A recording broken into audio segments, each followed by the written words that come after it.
Okay. Hello, everybody. I'm back.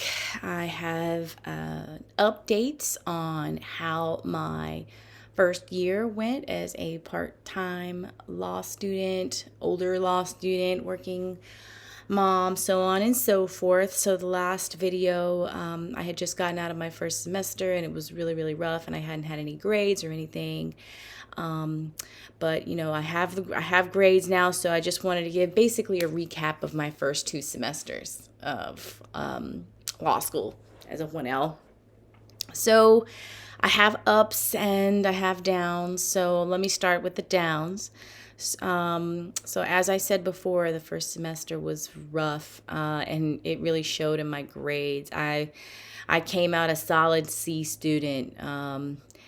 And I knew it. I wasn't feeling confident, but I knew exactly where I went wrong. And what I would say is, if you know that you have essay exams, so my exams were, there was no multiple choice. It was just sheer essay, and basically failed to understand how to write in a legal fashion, which is sad because I'm a journalism major. That was my undergrad. I know how to write.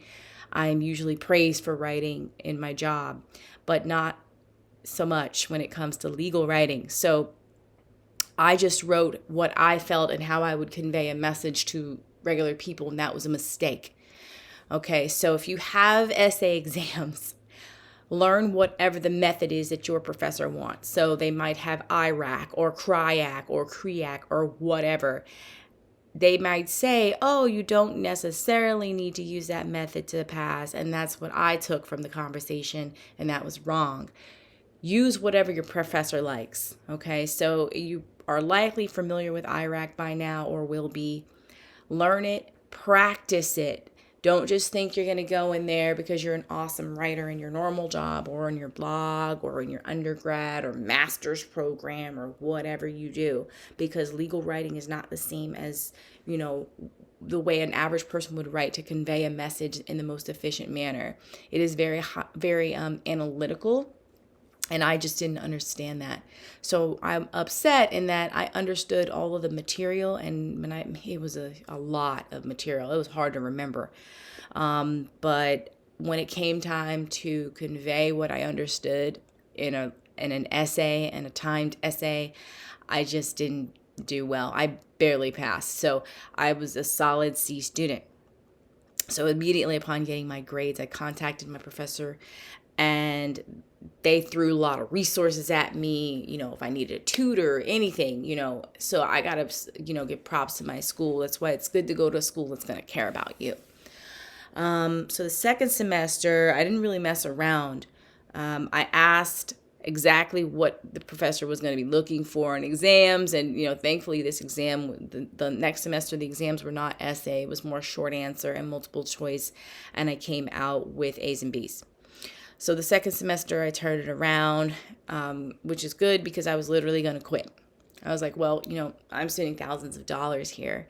And if I'm coming out barely passing or not going to pass, this is a sign, this is not for you. You tried, it's not going to work.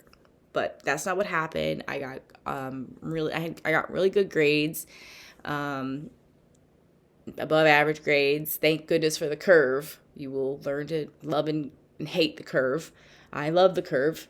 But yeah, so now I'm in my summer semester, because I go year round for 3.5 years to finish as a part-time student. So what did I learn my first year? My number one tip is get to know exactly what your professor is passionate about and what they like. When you're in your lesson, in the lessons or in your classes, and you see them getting excited or perked up about a specific subject, or they're spending a lot of time on a specific subject, they're doing the most with this, one area. That's probably what they're going to test you on. That's probably what they're passionate about. Try to be lockstep with your professor on whatever that is. It's like a game.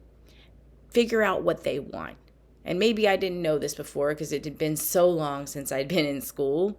But you can't fluff your way through law school. At least I can't. Everything is of substance. Everything, every word you write, everything is meaningful. So you need to know exactly what they want without wasting any time. So yeah, figure out their game and just give them what they want. Even if you know in your mind you have other opinions, you have something that says, you're not right. No, forget that. Go with what they want. Okay, that is my advice on that front. The second thing I would say is outlining.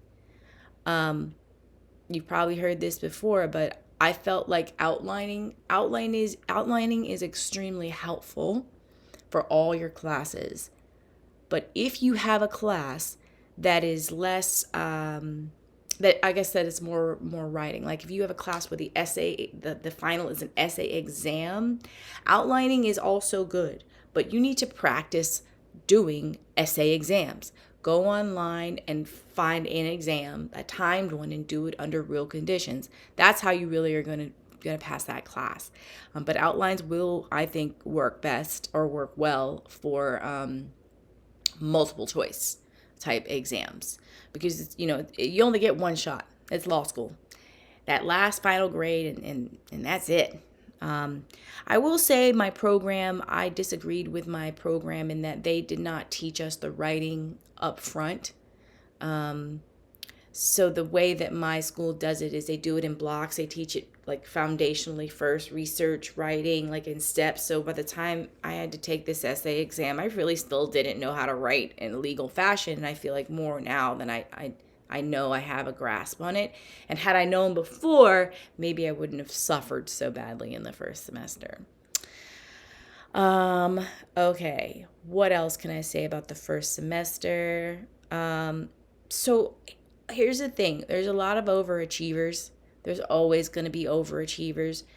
Do not compare yourself to those people, especially if you're a non-traditional student, because even if you're a non-traditional student in a non-traditional format in law school, you're going to have students that are probably traditional. Maybe they aren't working, or maybe they don't have children, and they can do the most, they can do all these extracurriculars, and that's fine. But that's not you. And you don't have to be everybody. You're not Superwoman or Superman. You just do the best that you can with what you have. Don't try to do all kinds of things and stretch yourself thin. You will be stressed out, and then you'll start failing at everything. Okay? You'll be jack of all trades, master of none.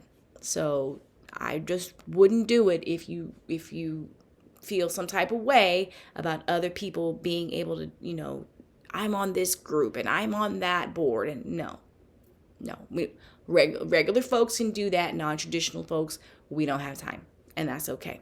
It's okay. Don't feel guilty. Don't feel anything, but just my advice.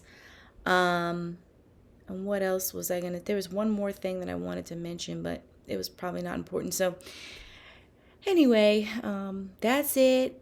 I really hope that more people that are not the traditional type of student join, because I feel like when I say join, I mean join the profession. We have a lot to bring to the table, right? When you're fresh out of school and you don't have a lot of life experience, you may have just one point of view. But I will say in my class, I've got all kinds of people from all walks of life, and it really makes the class that much more interesting. And I really think it challenges the professors to rise to the occasion, that you're not dealing with a bunch of children. You're dealing with real adults that have real life experience. So if you are considering law school as an older person or not, or whatever, part-time, don't hold back. Don't be afraid. If you're passionate about it, just do it.